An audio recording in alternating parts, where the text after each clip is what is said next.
જગત જેનામાં જીવે છે અને અંતે જેના ચરણમાં સમાઈ જાય છે તેવા સમગ્ર સૃષ્ટિના પાલનહાર પ્રેમ સ્વરૂપ ભગવાન શ્રી કૃષ્ણના જન્મોત્સવને વધાવવા પાટણ શહેરીજનોમાં અનેરો ઉત્સાહ જોવા મળી રહ્યો છે.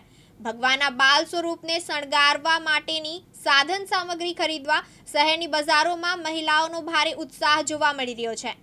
શહેરના પ્રાચીન અને અર્વાચીન કૃષ્ણ મંદિરોમાં અને વૈષ્ણવોના ઘરમાં કાનાના જન્મોત્સવની તૈયારીઓને અંતિમ સ્વરૂપ અપાઈ ચૂક્યું છે.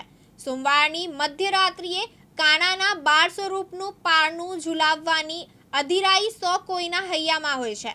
અચરજની વાત તો એ છે કે દેશના લોકો વિવિધ દેવી દેવતાઓને માને છે.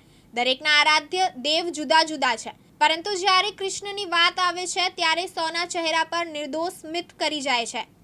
કાનુડો સૌનો પ્યારો છે, માટે સમગ્ર વિશ્વ તેનામાં પ્રેમ સ્વરૂપના દર્શન કરે છે. ત્યારે કૃષ્ણ જન્મોત્સવને વધાવવા પાટણ શહેરની બજારોમાં ભગવાનના આભૂષણો, વસ્ત્ર અલંકાર, મુગટ, પારણું, વાંસળી સહિતની ખરીદીનો માહોલ જોવા મળ્યો હતો.